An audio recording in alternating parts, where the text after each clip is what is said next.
r/MaliciousCompliance. Brother called my house ugly, so I gave him a tour. Hashtag chunk 1. The words hung in the air like smoke, and I literally felt my face go numb. It's just ugly, isn't it? That's what my brother Marcus said. Not whispered.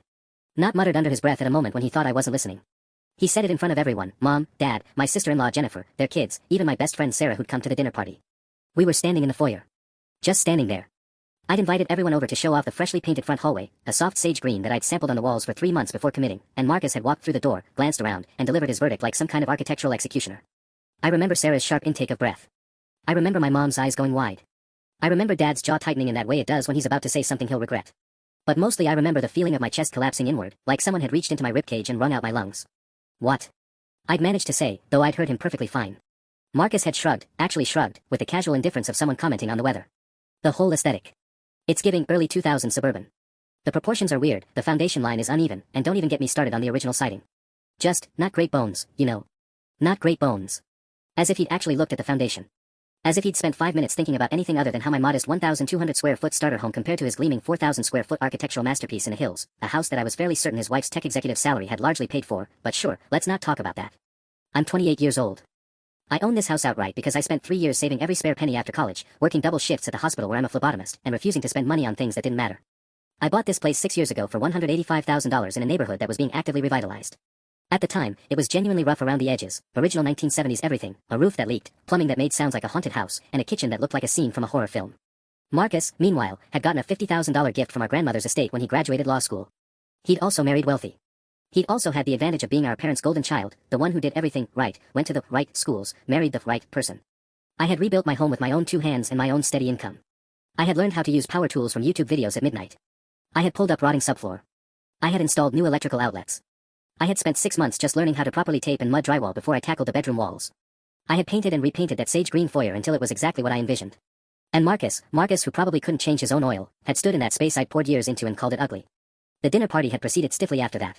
Mom had tried to smooth things over with bright chatter about the appetizers. Dad had taken me aside briefly to tell me to ignore him, that Marcus had always been pretentious. Sarah had squeezed my hand with that look that meant I'm so sorry my +1 boyfriend invited his jerk older brother to your party. But I'd felt small the rest of the evening.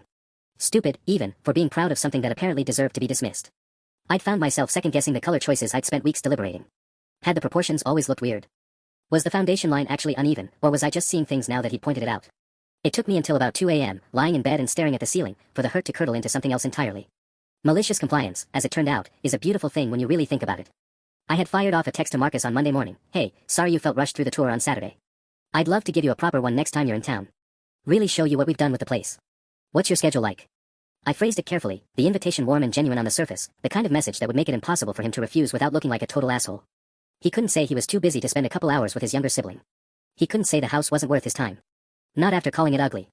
He'd taken the bait, exactly as I knew he would. Marcus had always had an ego that required stroking, and my willingness to give him a proper tour clearly appealed to his sense of importance. Sure, he'd responded. How about Saturday? Jennifer's got her book club, and the kids are at soccer.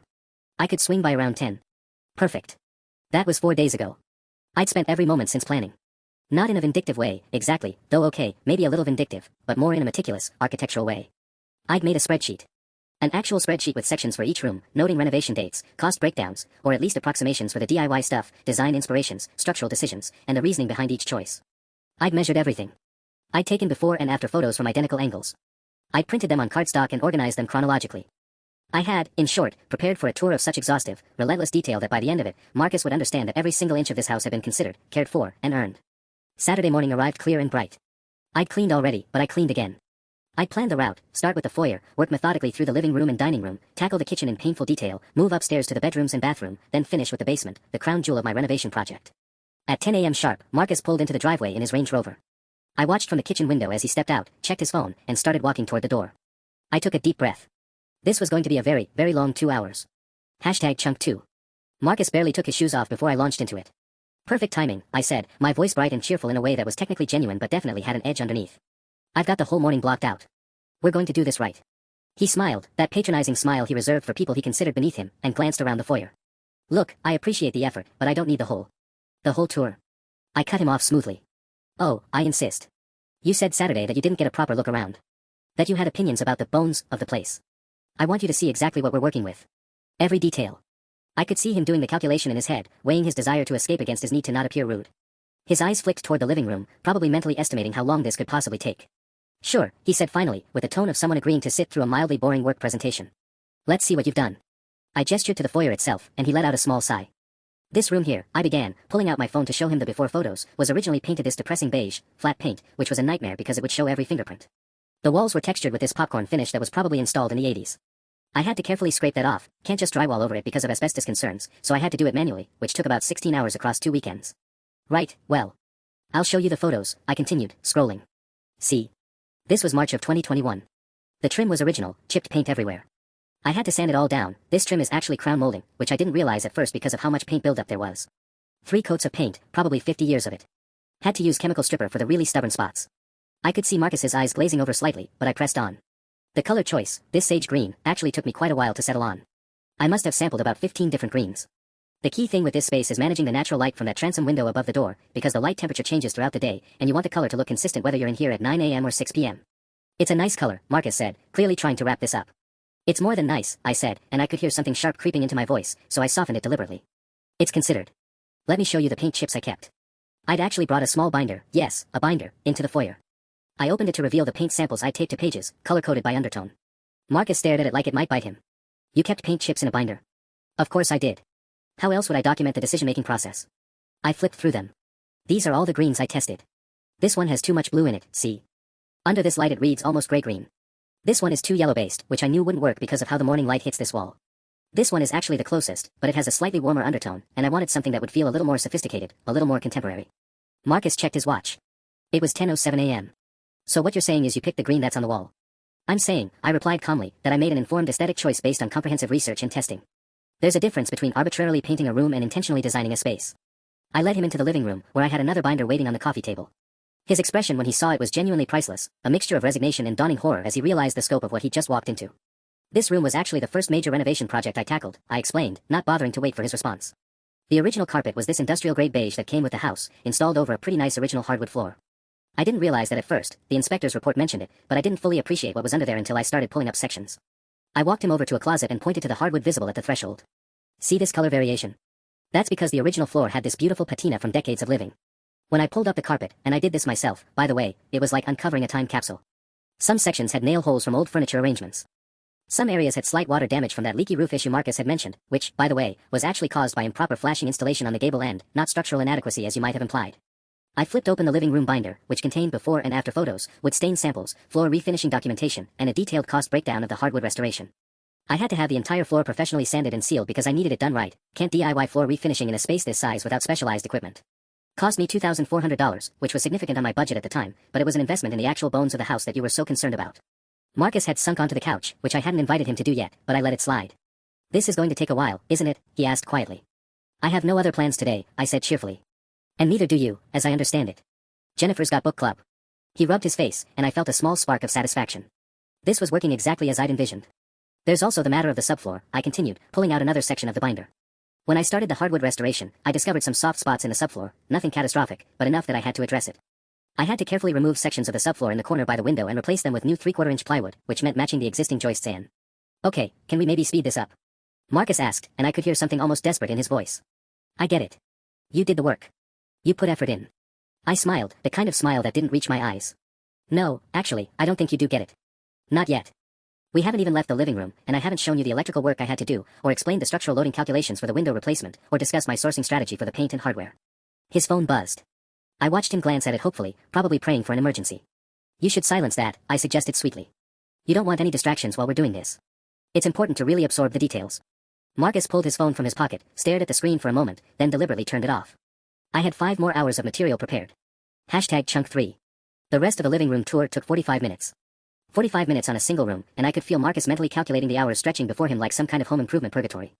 I showed him the paint samples for the walls. I'd kept those too, different binder, organized by finish type, walked him through my decision to refinish rather than replace the original hardwood, explained the structural issues I discovered and how I'd methodically addressed each one, and detailed the window replacement project that had sparked his original ugly bones comment. These windows, I said, holding up before photos that showed the original single-pane units with cracked caulking, are what you were referring to when you said the house had structural problems, I assume. Marcus didn't answer, just stared at a point on the wall somewhere above my head. These were original to the 1952 construction. The seals had failed, the glazing was compromised, and the frames were warping. But the thing is, and this is important, that's not a structural problem. That's a maintenance issue. The house's bones were fine. The bones are still fine. What needed updating was cosmetic and functional, not foundational. I paused. Do you understand the distinction? Yes, he said quietly. Good. Because I'd like to move into the kitchen now, and there's a lot to cover there. The kitchen had been my pride and joy. I'd managed to do most of it myself, new countertops, backsplash, cabinet refinishing, and I had documentation for all of it. Not just photos, but receipts, material samples, design inspiration boards, and a detailed timeline of the work. Marcus followed me mechanically, and I noticed his jaw had started clenching. The cabinets, I began, opening a lower cabinet door to show him the interior, were this awful honey oak from the 90s. Very dated. But the bones, and yes, I'm using that word deliberately, were solid. Solid wood construction, dovetail joints, quality hinges. So instead of replacing them, I refinished them. Stripped the finish, sanded them, and restained them in this espresso shade. The hardware I chose is mid-century modern inspired, which ties into the overall aesthetic I'm developing for the home. He made a small noise that might have been agreement or might have been an attempt to suppress a scream. I have fabric swatches for the kitchen curtains I'm considering, I said, pulling out yet another binder. I want to show you these before we move on, because the kitchen and the breakfast nook are technically separate spaces, and the window treatments need to coordinate but not match, which is a subtle design principle that most people. Are there more binders? Marcus interrupted, his voice hollow. Several. One for each major room. Plus I have a master binder that ties everything together thematically. I paused, studying his face with something approaching scientific interest. Why? Is that a problem? No, he said, but the words seemed to cost him something. No problem. We were halfway through the kitchen when Jennifer called. I watched Marcus stare at his phone, it had vibrated in his pocket, and saw the temptation war across his face. He didn't answer. Part of me felt a twinge of something that wasn't quite guilt but was in the ballpark.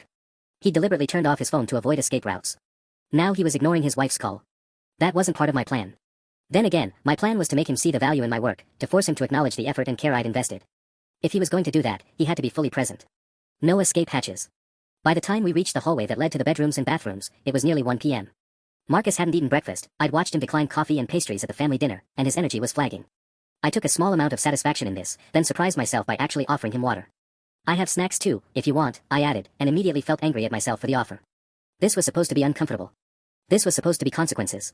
He accepted the water gratefully and drank it like a man crossing a desert, and I wondered if I was being cruel, or just firm about boundaries, or both. The master bedroom got the full treatment. Paint samples, before and after photos, the research I'd done on the original hardwood floors, the decision-making process behind the light fixtures. I showed him the closet organization system I'd installed myself, custom shelving, labeled storage containers, everything color-coded and efficient. Why are you showing me your closet organization? Marcus asked, and there was something in his voice that sounded almost like the brother I remembered, the one who used to laugh at my obsessive tendencies rather than judge them.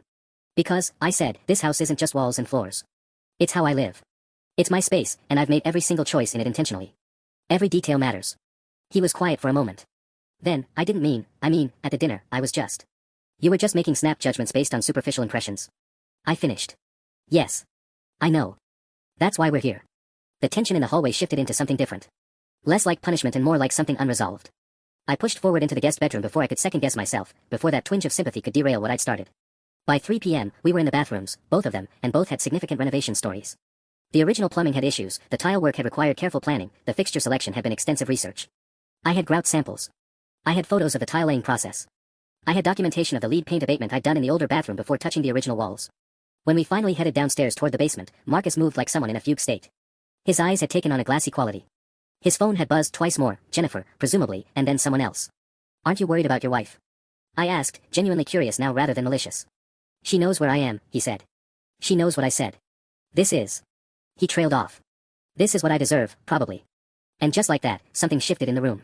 Not quite forgiveness, not quite resolution, but an acknowledgement that we were now in complicated territory. That my malicious compliance had turned into something more like actual consequences, and he was starting to understand their weight. The basement, I realized, would take at least 2 more hours. And I had no idea if I wanted him to get through it, or if I wanted to stop this now, while we were both still capable of coming out the other side with our relationship intact. The basement, I said slowly, is where the real structural story starts. He followed me down the stairs without protest. Chunk 4. The basement was cool and dry, one of my first major accomplishments, actually, and Marcus descended the wooden stairs behind me with the measured pace of someone walking toward their own reckoning. When I bought the house, I began, flipping on the lights to illuminate the finished space. The inspector's report flagged foundation cracks in 3 separate locations. Nothing catastrophic, but enough to warrant investigation and remediation.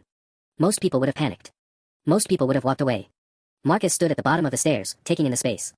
I'd worked hard on the basement, not just on the structural issues, but on making it livable. I'd installed proper lighting, sealed the walls, created zones for different purposes. There was a small workshop area, a storage section that was meticulously organized, a recreation corner with a reading nook, and what would eventually be a home office. I spent 3 months researching foundation repair methods. I continued, walking toward the far wall where I'd documented everything. I had structural engineers out here twice. I learned more about hydrostatic pressure, epoxy injection, and foundation reinforcement than I ever thought I would. And I did most of the work myself, with professional guidance for the technical aspects. I pulled out a thick folder, naturally, I had one for the basement too, and opened it to show him photographs. Foundation work, unsexy and unglamorous, documented in granular detail. Before photos showing the cracks, close-ups of the damage, diagrams I'd drawn myself showing the water flow patterns and how I'd address them. The reason I'm showing you this, I said, and I could hear the edge in my own voice, is because you called the house's bones ugly. You made a judgment about the structural integrity based on, what, exactly? A 10-minute walkthrough? You didn't even go in the basement. You didn't see what I've actually done down here. Marcus was quiet. He moved closer to examine the photos, and I noticed his hands were trembling slightly. Whether from hunger, exhaustion, or something else, I couldn't tell. I wasn't trying to be cruel, he said finally. His voice was different now, quieter, less defensive. At the dinner. I was stressed about the Patterson acquisition, and I was comparing everything to the renovation we did on our place, and I guess I was being a snob. But I wasn't thinking about your feelings. I was just making conversation. The words landed between us like a stone in still water, and the ripples of that impact felt significant. He'd acknowledged it. He'd actually acknowledged that he'd hurt me. That wasn't in the original script of my revenge, and I found myself unprepared for it. That's what makes it worse, actually, I heard myself say. It wasn't even intentional. It was just casual cruelty. I know. He ran a hand through his hair. I know that now. I didn't think about it then. I should have felt vindicated. Instead, I felt something closer to exhausted. There's more to see, I said, because I didn't know how to navigate the vulnerability he'd just offered, and because stopping now felt like admitting defeat in a competition I wasn't even sure we were still in. We spent the next hour and a half going through the basement. I showed him the drainage system I'd installed, the sealant work, the moisture mitigation strategies. I showed him the learning curve, mistakes I'd made, how I'd corrected them, what I'd learned in the process. I showed him the workshop where I'd built some of the shelving units and storage solutions I'd installed throughout the house. I explained my tool collection, my project management system, my spreadsheets tracking expenses and timelines. It was while I was walking him through the cost breakdown of the foundation work that my phone rang. It was Mom. Hi honey, she said when I answered, and her voice had that careful quality it takes on when she's picking her way through an emotional minefield. How's the tour going? I looked at Marcus, who was sitting on one of the old couches I kept down here, looking at his hands. He looked smaller than he had at the dinner party. Diminished. It's going, I said. Marcus called Jennifer, Mom continued, and she called me. She's worried about him. She said he asked her to cancel his afternoon meeting. He never cancels meetings. She's asking if everything is okay. The weight of that statement, asterisk he never cancels meetings asterisk, suddenly made this feel less like malicious compliance and more like something I wasn't sure I could control anymore. He's fine, I said, but I wasn't sure if that was true. We're just talking. Working through some things. Are you two fighting? Mom's voice shifted into crisis mode. Because if there's an actual problem, you need to talk about it like adults, not. It's fine, Mom. I cut her off, more sharply than I intended. I'll call you later. I hung up before she could respond, which was probably not the most mature move, and turned to find Marcus watching me with an expression I couldn't quite read. You should go, he said quietly. What? Take a break. Get some air. I'll be fine here. It was a test, I realized. He was testing whether I would leave him alone, whether I trusted him not to escape, not to bolt. More than that, he was offering me an exit ramp, a moment to step outside of whatever narrative we were caught in and breathe. I thought about Jennifer, canceling his afternoon meeting. I thought about Mom, worried enough to call. I thought about the fact that it was nearly 4 p.m. and Marcus hadn't eaten anything since the previous evening, and I'd kept him here deliberately, marinating him in his own discomfort like some kind of emotional slow cooker. The basement suddenly felt smaller. I'm not trying to torture you, I said, and I realized it might not be entirely true. Some part of me had wanted exactly that, wanted him to hurt the way he'd hurt me, wanted him to understand through exhaustion and boredom and being forced to confront the care I'd poured into something he'd casually dismissed. But somewhere between the kitchen binders and the foundation documentation, something had shifted. He wasn't performing the role of arrogant older brother anymore. He was just Marcus, my brother, looking tired and confused and like maybe he actually did regret what he'd said. I know, he said. I know you're not. He paused. But maybe you're punishing me a little bit. I couldn't deny it. The truth was sitting right there between us, unavoidable. Yeah, I admitted. Maybe I am. That seems fair, he said. We sat in the basement, surrounded by documentation of all my careful work, and I realized that the tour had stopped being about making him see the value of my house somewhere around hour 2. Now it was about something else entirely, something about whether I could forgive him if he actually understood, or whether I needed him to hurt enough first to make it worthwhile. And I wasn't sure which answer made me a better person. Chunk 5. The basement felt suffocating now in a way it hadn't before, not because of the concrete walls or the musty air I'd worked so hard to eliminate, but because of the honesty hanging between us. Marcus had called my bluff, and I wasn't sure what came next in a revenge scenario where the villain actually acknowledged his villainy. I'm going to get some water, I said, standing up abruptly. You want anything? Water's fine, he said. I climbed the stairs and found myself leaning against the kitchen counter for longer than necessary, staring at nothing. My phone buzzed, a text from Jennifer, asterisk is he okay? He's really scaring me, asterisk. I didn't respond. I wasn't ready to translate what was happening downstairs into words that would make sense to people on the outside of it. When I came back down with 2 glasses and a sleeve of crackers, because whatever was happening here, my brother still needed to eat, Marcus had moved. He was standing in front of the wall where I'd mounted a collection of framed photos documenting the renovation progress. Before and afters. The day I'd closed on the house, looking terrified and excited. Photos from various stages of work, my face and clothes progressively more covered in dust and drywall compound. How long did this take? He asked, pointing to the progression. The whole thing. 3 years, I said. And I'm not done. There's still the second bathroom, and I want to redo the kitchen eventually, and the front porch needs. 3 years, he repeated, like he was trying to make the number mean something different. You've been doing this for 3 years. Since I bought it. Yeah. He turned to look at me. And you did most of it yourself? Where I could. I hired contractors for electrical and plumbing, and I got help with the roof. But the rest, the demo work, the finishing, the painting, the fixtures, mostly me. Marcus set down his water glass and walked closer to the photos. He studied them with the intensity he usually reserved for business presentations, his eyes moving from frame to frame. This is. He started, then stopped. I don't even know what to say. You don't have to say anything. No, I think I do. He turned away from the wall. I think I owe you more than just acknowledging that I was a dick at dinner. I need you to understand that this isn't about the house being nice or whatever. This is about, you did something. You actually did something difficult and sustained over years, and you did it alone, and I came to your home and dismissed it in like 10 seconds because I was having a bad week at work. The anger I'd been nursing started to feel complicated. It was still there, I could feel it, hot and present, but it was getting tangled up with something else. Pity, maybe. Or understanding. Or just the exhaustion of holding a grudge against someone who was actually trying. There's more, I said, and I heard myself sound tired. I haven't even shown you upstairs yet. The master bedroom, the second bathroom, the hallway closet system I designed, the kitchen. I don't need to see it all, Marcus interrupted. But that was the whole point, I said, and I could hear the edge of desperation in my voice. The whole point was to make you see everything. To make you understand how much work. I get it, he said quietly. I get it now. You don't have to prove it to me anymore. But I wasn't sure that was true. Because somewhere in the last 2 hours, the tour had stopped being about him at all.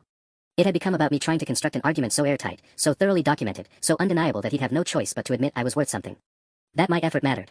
That my home, my work, my life choices were legitimate. And the fact that he was trying to let me off the hook, that he was trying to be reasonable and understanding and apologetic, somehow made it worse. Because it meant I couldn't hide behind the revenge anymore. I couldn't pretend this was still about teaching him a lesson. I didn't want you to get it, I said, and the words came out before I could stop them. That's the thing. I wanted you to be so bored and so tired and so uncomfortable that you'd finally understand what it felt like to be me. To have someone you care about look at something you built and just dismiss it. To make you hurt the way you hurt me. Marcus was quiet for a long moment. Then he sat back down on the couch, like his legs had given out. Mission accomplished, then, he said. What? You did it, he continued. You made me understand. You made me hurt. I spent the last 2 hours looking at photographs of foundation work while my stomach ate itself, knowing I had a meeting I was supposed to be in, knowing Jennifer is probably losing her mind upstairs wondering if I'm okay, feeling every single minute of the care you put into this place land on me like a brick. So congratulations. You got your revenge. The words should have felt victorious. Instead, they felt hollow. I don't feel vindicated, I admitted. No, Marcus said. I don't think you do. My phone buzzed again. Mom this time, asterisk please just call me and confirm everything is fine.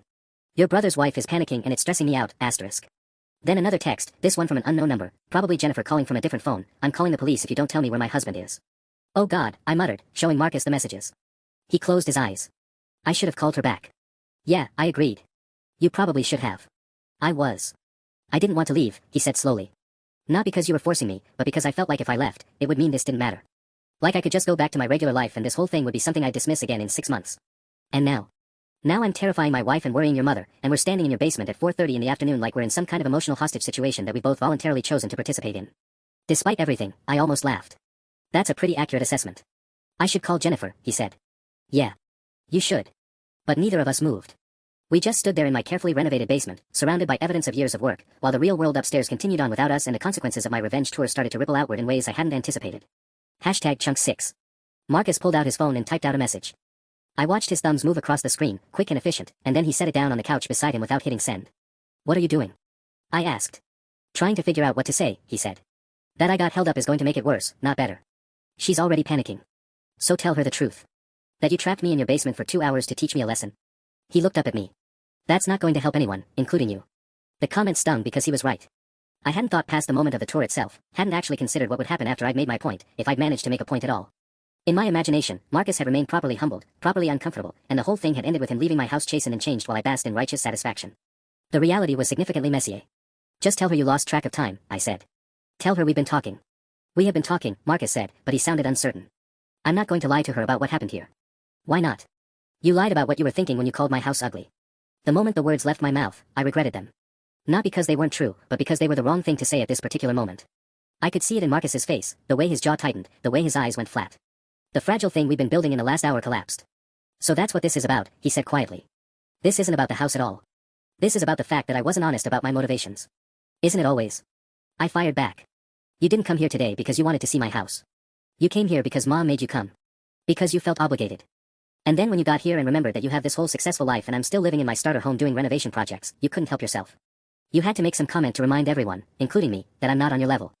That's not, Marcus started, then stopped. He ran his hand through his hair. Okay. Some of that is true. Not all of it, but some. I did come here partly because Mom insisted. And yeah, I was in a bad mood about work. And maybe I was trying to feel superior about something because everything at the office has been falling apart. He met my eyes. But that doesn't make what I said okay. It doesn't excuse it. And it definitely doesn't make this okay. What's not okay is you coming into my home and being dismissive. I know. I've said that. I've apologized for it. An apology isn't enough, I said, and I could hear the anger back in my voice now, full force.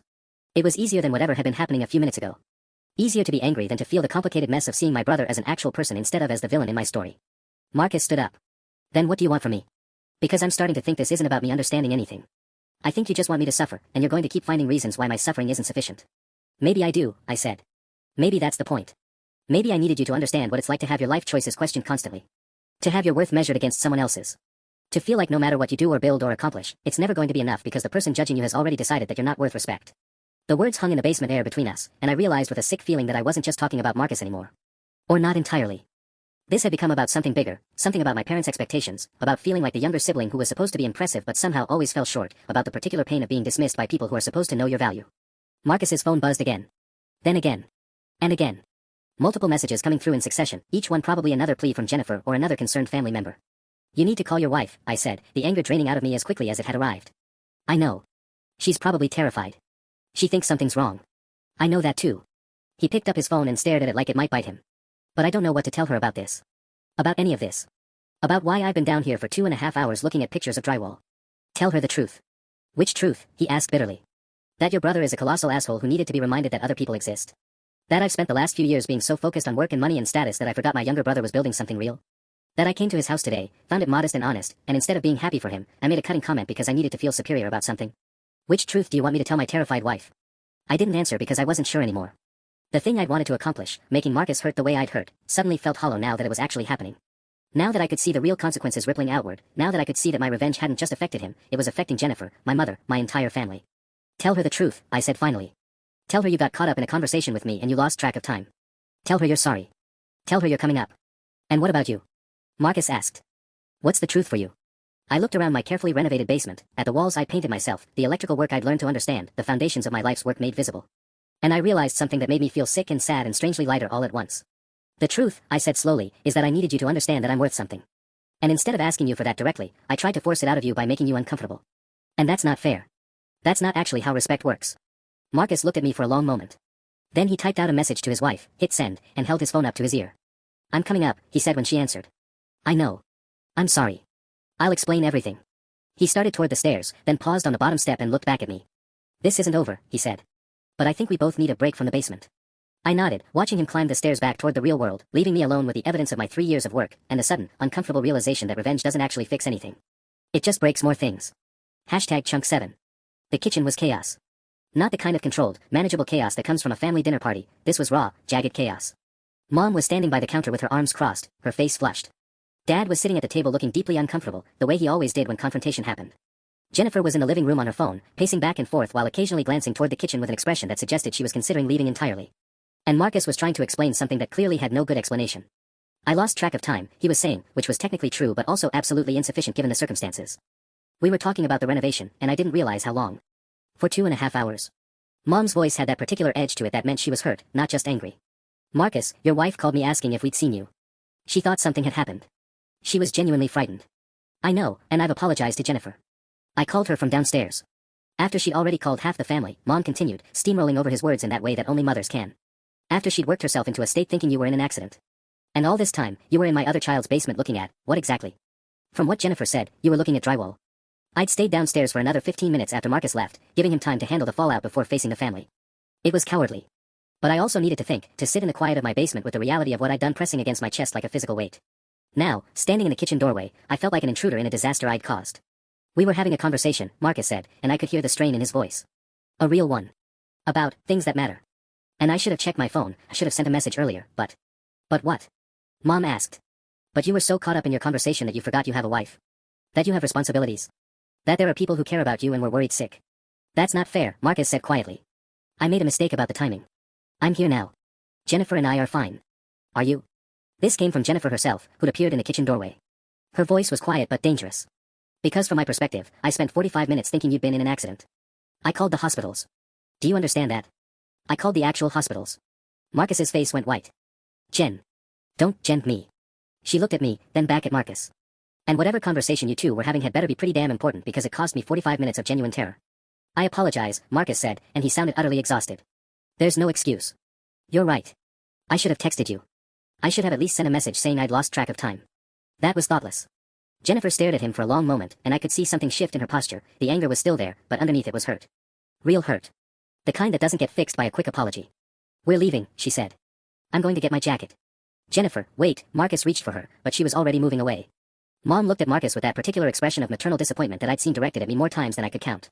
I don't know what's been going on with you lately, she said quietly. But you need to figure it out. You can't keep doing this, showing up when you feel like it, leaving your wife to worry. That's not the person I raised you to be. I know, Marcus said. I'm sorry, Mom. Dad, who hadn't spoken until now, just shook his head and looked away. Somehow that was worse than anything anyone could have said. I should have left. I should have excused myself and gone back to the basement, let this play out without my presence adding another layer of complication. But I found myself speaking instead. It was my fault, I said. Everyone turned to look at me. I trapped him, I continued, the words tumbling out before I could stop them. Deliberately. After what he said about the house, I made him go on a tour. A really long, detailed tour. I did it on purpose to make him uncomfortable, to waste his time, to hurt him the way he hurt me. And I didn't consider what it would mean for Jennifer or for any of you. I just wanted him to suffer. The silence that followed was absolute. Marcus looked at me with something unreadable in his expression, not anger exactly, but not gratitude either. Something complicated and sharp. That's not an excuse for me, he said quietly. I should have checked on Jennifer anyway. I knew it was getting late. I just didn't want to leave the conversation. Because I forced you to stay, I said. No. Marcus met my eyes. Because for the first time in a long time, I felt like you were actually saying the things you've been thinking about me. And I didn't want that to end. I didn't want to go back upstairs and pretend everything was fine. Everything isn't fine, Jennifer said from across the room. She had her jacket now, her purse. Everything is decidedly not fine. I know, Marcus said, and he looked like he might actually break. And I'm sorry. I'm genuinely, deeply sorry. Jennifer's expression softened slightly, but she didn't move toward him. We can talk about this in the car, she said. If you want to talk about it at all. Marcus nodded, grabbed his own jacket, and paused for just a moment in front of me. We do need to finish this conversation, he said quietly. But not like this. Not with everyone watching. Not when I've already screwed up with my wife. After they left, the house felt impossibly quiet. Mom was still standing by the counter, looking older than she had at the beginning of the day. Dad had retreated to the living room. I was standing in the doorway, feeling the full weight of what I'd set in motion. I don't know what happened between you two, Mom said finally, without looking at me. But I hope it was worth it. The question hung in the air long after she'd left the kitchen, and I still didn't have an answer. #Chunk8. The house felt hollow after they left. I sat alone in the kitchen for a long time, staring at the coffee cup Marcus had abandoned on the counter. It was half full, the surface of the liquid perfectly still. I kept waiting for something, some sense of satisfaction, some feeling that I'd been vindicated. Instead, all I felt was empty. 3 days passed without contact from Marcus. 3 days of checking my phone obsessively, of replaying the conversation in the basement over and over, of wondering if I destroyed something that couldn't be repaired. I tried to distract myself with work, with home projects, with literally anything that would keep my mind occupied. It didn't work. On the 4th day, I got a text, *, can we talk? Coffee tomorrow morning. Just us, *. I stared at those words for so long that my phone screen dimmed and turned black. I turned it back on and read them again. My first instinct was to decline. My second instinct was to agree but show up late, or cancel at the last minute, a small act of petty revenge to match the grand one I'd already orchestrated. But something in me, something that had been growing quieter since the moment Jennifer's voice cracked with worry about hospitals, recognized that path for what it was, the same destructive cycle, just continuing. I texted back, * tomorrow. 9 a.m. That place on 5th Street, *. I spent most of the evening unable to settle. I walked through my house, really walked through it, the way Marcus had during the tour, and tried to see it the way he must have seen it. The effort was obvious everywhere. The careful paint jobs, the replaced fixtures, the small design choices that represented hundreds of hours of research and decision-making. It was honest work, even if it wasn't fancy. Even if it didn't impress anyone. But that was the thing I'd been avoiding thinking about, wasn't it? I'd done this work for me. Or at least, I told myself I had. But somewhere along the way, it had become about proving something to other people. About making sure they could see my worth in the square footage I'd maintained, the renovations I'd completed, the value I'd added. When had that happened? When had my home become a weapon instead of just a home? The coffee shop was crowded the next morning. Saturday morning, families and couples and people in their own worlds. I arrived exactly on time, punctuality was something I could control. Marcus was already there, sitting at a corner table with 2 cups of coffee and an expression that suggested he hadn't slept much in the past 4 days. He looked up as I approached, and I was struck suddenly by how much he looked like Dad. The same tired eyes, the same way of sitting that suggested he was carrying something heavy. Thanks for coming, he said as I sat down. I wasn't sure you would. I almost didn't, I admitted, reaching for the coffee cup in front of me. It was still hot. I don't know why I did. Because you're a better person than I gave you credit for. Marcus offered, but there was no lightness in it, no attempt at humor. He seemed to be stating a fact, one he'd come to reluctantly. I don't know if that's true, I said. I deliberately spent 2.5 hours torturing you to make a point. That's not exactly the hallmark of a good person. No, Marcus agreed. But you also owned it. You admitted what you'd done. You didn't make excuses or try to manipulate the situation when things got complicated. That counts for something. We sat in silence for a moment. The coffee shop hummed around us, the espresso machine hissing, conversations overlapping, the background music playing something indie and melancholic. I talked to Jennifer, Marcus said eventually. For real. Not damage control, not deflection. The actual conversation I should have been having with her for months. And I prompted carefully. And we're going to couples therapy. He wrapped his hands around his coffee cup. Because apparently, I have a problem with compartmentalizing. I have this version of myself that I am at work, successful, important, busy, and then there's the version I'm supposed to be at home, but instead of integrating those things, I just kind of switch between them. And the home version got really underdeveloped. Marcus, I started, but he held up a hand. Let me finish. I called you ugly because I was insecure. About my house, about my car, about all the things I thought made me successful. And when I saw what you'd done with your place, how you'd actually put real thought and effort into it, how you'd made it genuinely yours, it made me feel small. So I lashed out. And then when you made me really look at it, really understand what you'd done, I felt even smaller. That wasn't my intention, I said, but we both knew that was a lie. I know. Your intention was to hurt me. And it worked. He met my eyes. But it also made me actually look at my life. Jennifer and I have a house that cost 3 times what yours did, and neither of us likes it. We never go there because we're always working, or we're too tired. And I've been so focused on being the successful older brother that I forgot I was supposed to be a husband. I didn't know what to say to that. I'd spent so much energy on the tour, on the revenge, that I hadn't considered the possibility that there might be something real happening beneath all the defensiveness. I'm not saying this to make you feel guilty, Marcus continued. I'm saying it because I want you to know that something good came from something that wasn't good at all. That's life, sometimes. It's messy and complicated and people hurt each other, even when they don't mean to, and sometimes that hurt actually cracks open something that needed to be cracked open. Do you forgive me? I asked. Do you forgive me? He countered. I thought about that. I thought about the hurt I'd felt at the dinner table, the humiliation, the years of feeling overlooked by someone I'd always looked up to. I thought about the person I'd been before that moment and the person I'd become after it. And I realized that forgiveness wasn't a single moment, it was a choice you made over and over again. Yeah, I said finally. I do. Marcus nodded, and something in his shoulders relaxed. Good. Because I was thinking, when we finally finished talking about that basement, maybe you could help me figure out what to do with mine. Jennifer said we could renovate it together. She's actually really good at design. For the first time in days, I felt something that might have been happiness. I'd like that, I said. And as we sat there in that crowded coffee shop, talking about joists and paint colors and the future, I realized that my house had never been the point. The point was that sometimes the things we build, homes, walls, resentments, become bigger than we ever intended, until the only way forward is to deconstruct them and rebuild with more honesty than we had before. My house was still beautiful. But it was beautiful for me now, not for anyone else. And that, finally, was enough.